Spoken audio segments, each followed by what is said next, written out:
Vamos orar. Senhor, gratos somos a Ti pelo privilégio de estarmos na Tua casa nesta manhã, para no primeiro momento da nossa manhã podermos estudar a Tua palavra, no sentido de aprendermos um pouco mais aquilo que hoje, Senhor, prontamente está de acordo com as doutrinas da nossa igreja, da nossa denominação. Que o Senhor nos dê graça, que o Senhor tire de nós todo cansaço, toda distração, que possamos sair daqui, nesta primeira parte do nosso culto a Ti, com mais conhecimento em nosso coração. Tira, Senhor, todo muro que nos separa da Tua fonte de conhecimento, que caia por terra toda falta de entendimento, e que possamos mais uma vez aprender na Tua presença, que nós te pedimos e já te agradecemos antecipadamente por tudo que haveremos de ser edificados nesta manhã, em nome de Jesus. Amém. Semana passada a gente fez uma introdução, todos estão com o bichinho, fiz uma introdução com vocês, contando um pouquinho do histórico referente às doutrinas da graça, e entrei com vocês naquilo que vimos ter conhecido como depravação radical, ou passei a vocês também que pode ser chamado de depravação total, né? Ou seja, o homem ele está completamente perdido em seus delitos e pecados.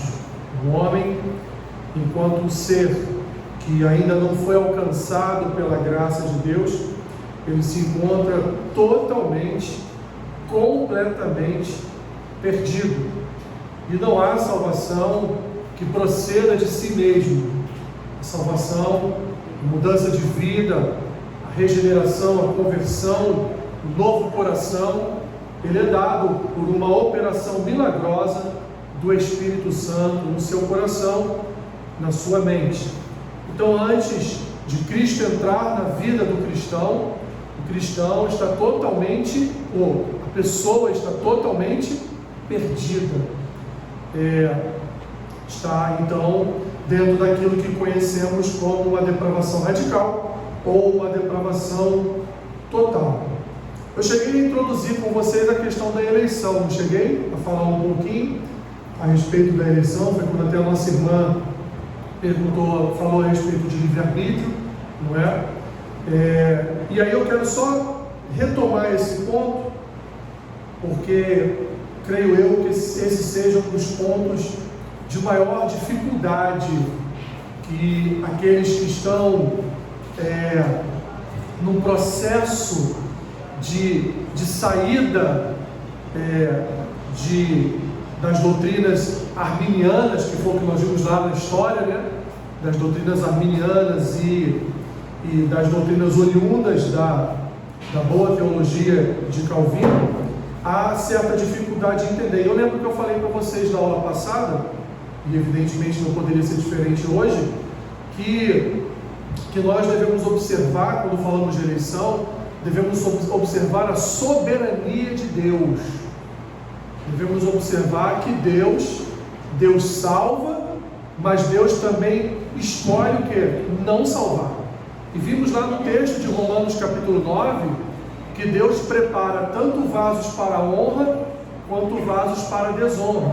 E Paulo explica por que Deus prepara vasos para a honra e vasos para a desonra. Paulo diz que os vasos para a honra só serão conhecidos se tiverem vasos para a desonra, pois como você vai comparar aquilo que é bom? Vai comparar com o quê? Com aquilo que é mal, com aquilo que é ruim. Então, há de haver uma comparação, e citei aqui a vocês, inclusive, a parábola do joio e do trigo.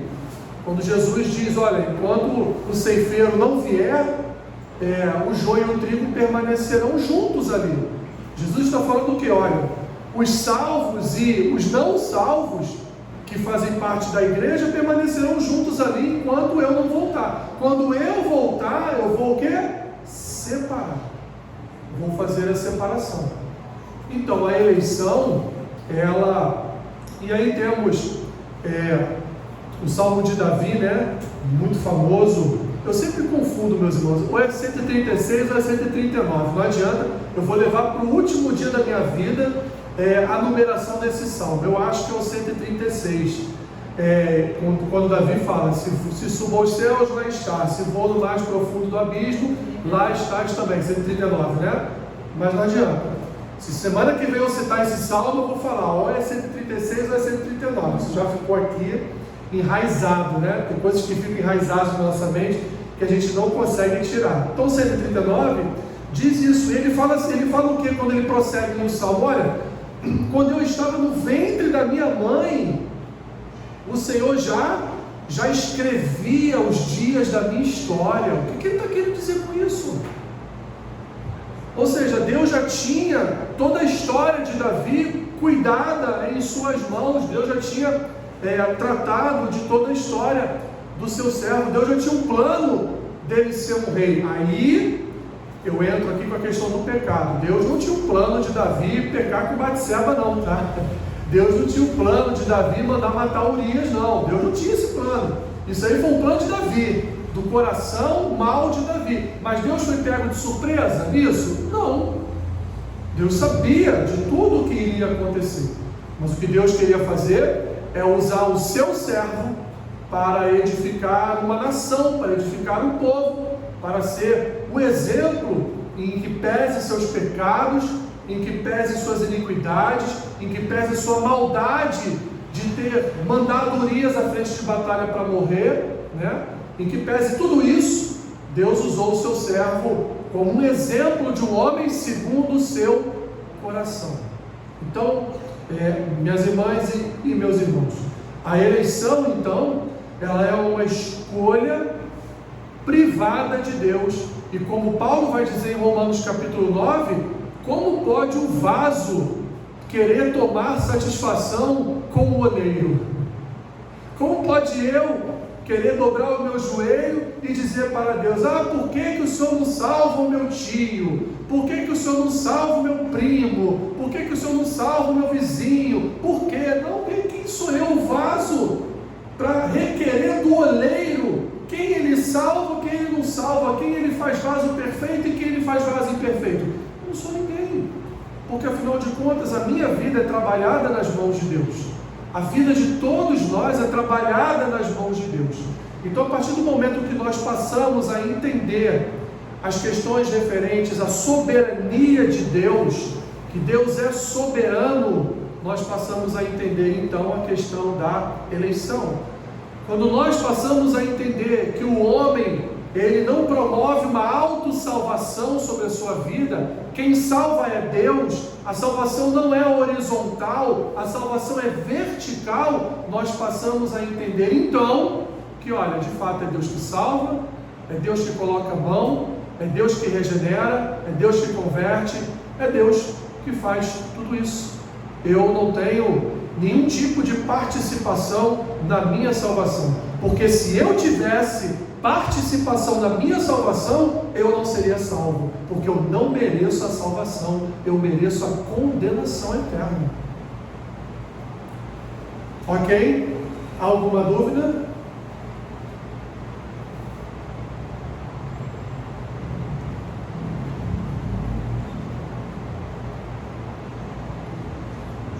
Aí temos então, ainda dentro do escopo da eleição, nós temos a redenção particular. E o que quer dizer essa redenção particular? Vou fazer uma pergunta e vocês já vão entender. Deus vai salvar todo mundo? Não, né? O que Mateus diz lá, depois que ele, aliás, hoje eu vou pregar sobre a genealogia de Cristo, mostrar para vocês. Eu já preguei isso alguns anos atrás aqui, mas eu resolvi voltar porque essa semana a gente está numa discussão nas redes sociais sobre família perfeita e famílias idólatras. Então, eu vou voltar um pouquinho nesse assunto para mostrar aos irmãos que nem a família de Jesus foi perfeita, que dirá a nossa, né? Quando nós olhamos para Mateus capítulo 1, em determinado momento, quando ele fala a respeito da revelação do nascimento de Cristo a Maria e a José, ele vai dizer assim: O nome dele será Jesus, e ele virá para salvar o seu povo dos seus pecados. Abra aí Mateus capítulo 1.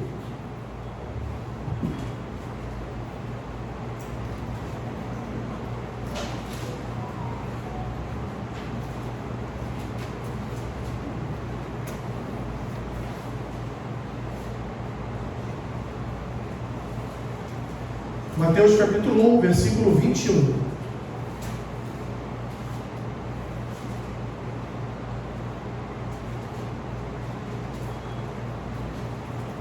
Mateus 1, 21.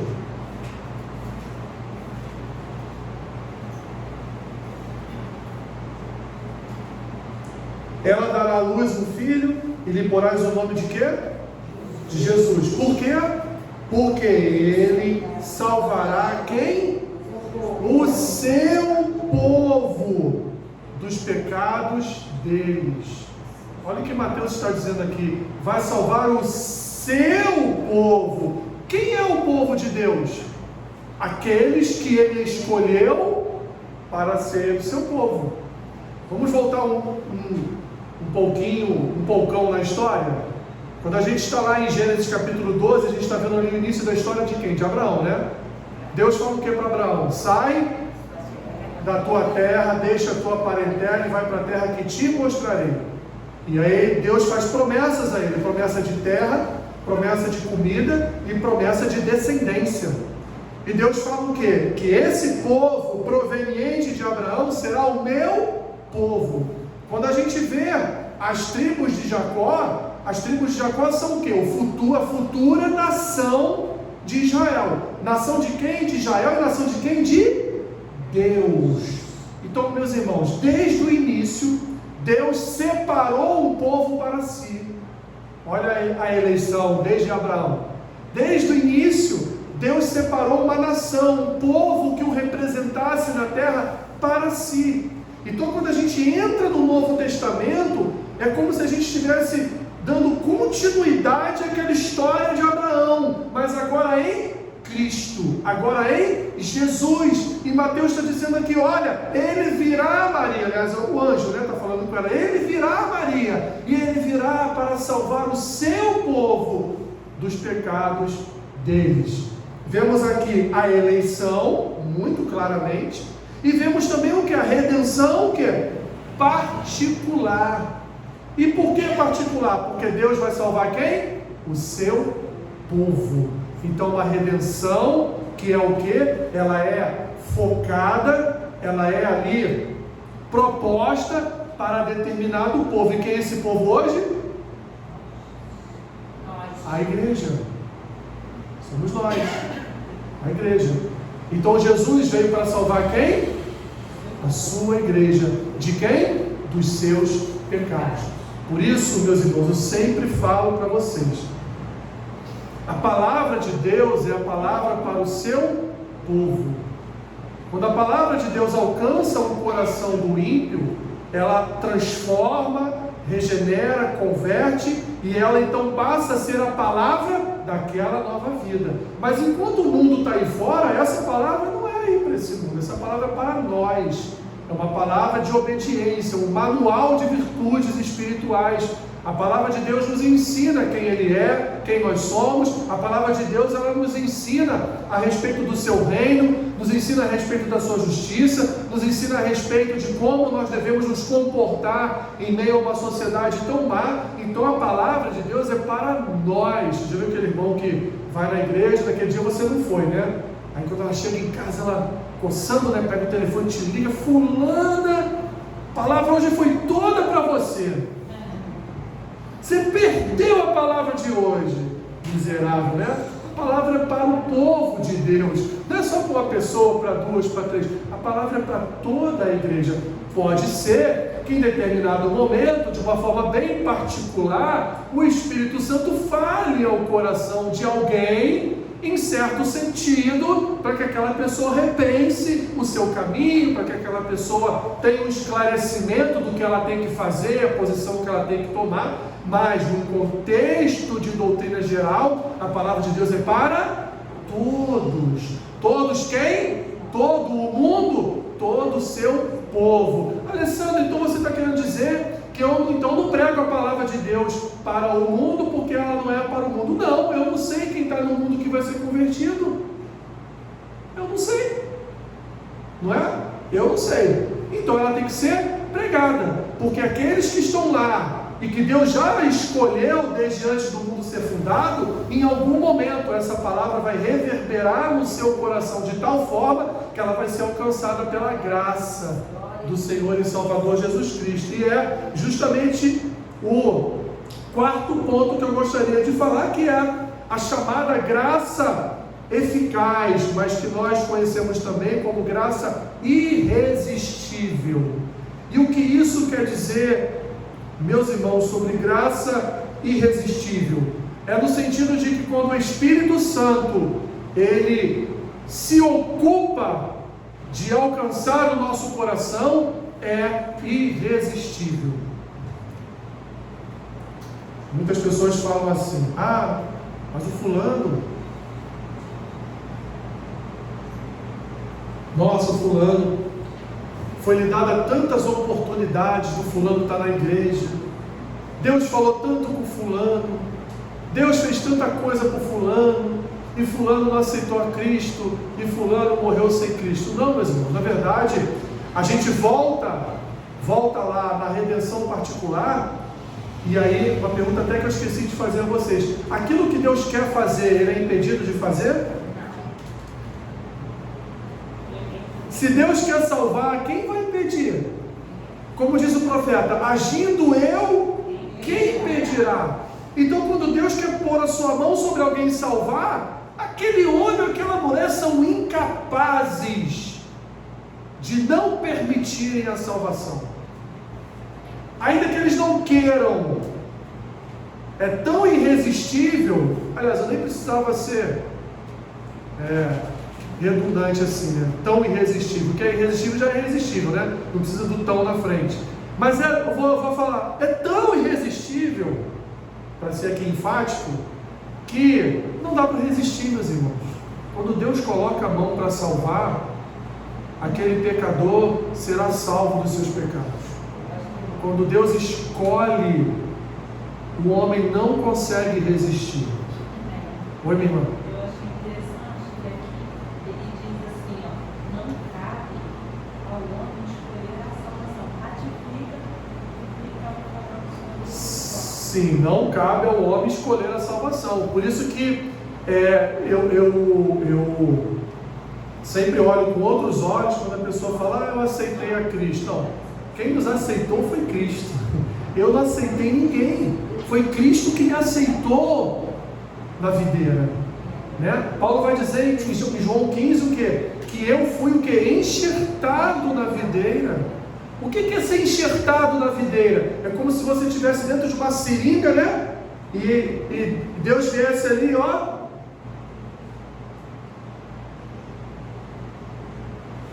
colocasse você ali dentro da videira, você querendo ou não. Não é a nossa escolha, não é a nossa opção, não é o nosso querer. Então, o que a graça eficaz ou graça irresistível, que está aí na página 34 da revistinha de vocês, o que ela nos diz então? Que Deus, quando alcança o coração do homem, o homem não consegue resistir ao seu chamado.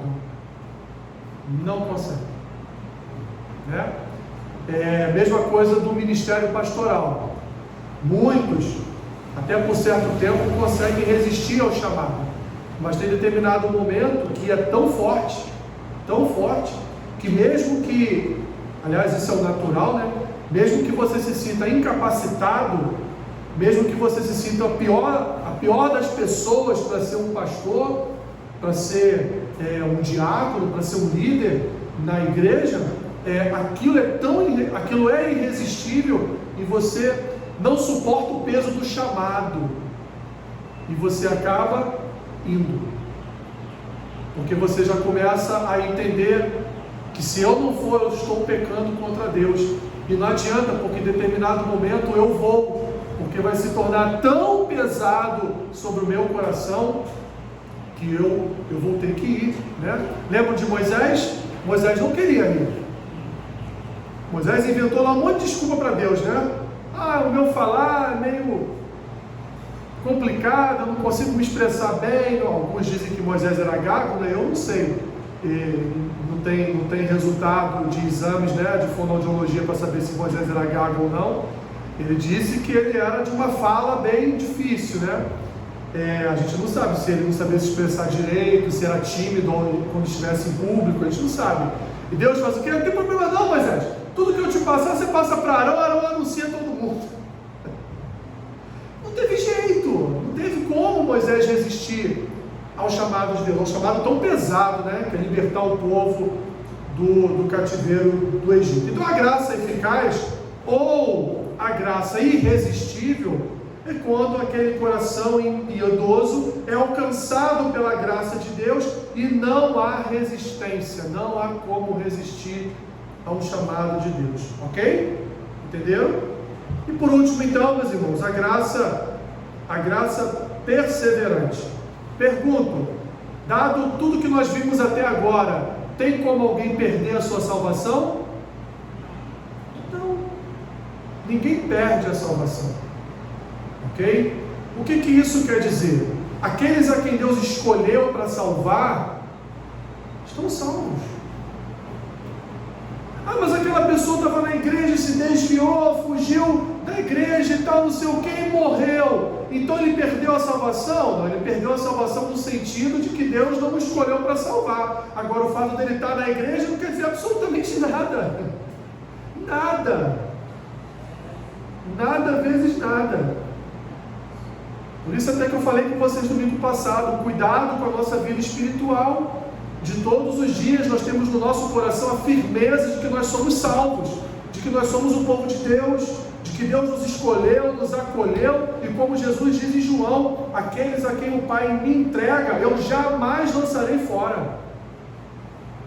Aqueles a quem o Pai coloca a mão e me entrega, jamais lançarei fora. Jamais. O que Cristo quis dizer com isso? Aqueles que Deus salvou, a minha redenção, a remissão dos pecados, o derramar do meu sangue, não foi em vão. Não foi em vão. Porque se nós, meus irmãos, não crêssemos nisso, o que aconteceria? A salvação de Cristo então é em vão. Porque se Cristo então tentou salvar alguém e esse alguém não foi salvo, então Cristo falhou. Como assim? Cristo não falha. A sua obra na cruz não tem falhas, ela é perfeita. Como diz o autor aos Hebreus, ali é um sacrifício vicário. O que significa? Um sacrifício definitivo. A partir do sacrifício de Cristo, eu não preciso mais trazer cordeiros, bodes, cabritos, pombas, para que o sumo sacerdote venha aspergir o sangue sobre o altar, para que seus pecados sejam perdoados. Eu não preciso, porque os meus pecados foram todos perdoados no Cordeiro Vicário, foram perdoados na ovelha que foi sem reclamar para o matadouro e ali entregou a sua vida por todos nós. E aí quando o autor fala da graça perseverante, é que os eleitos, os salvos, eles perseverarão,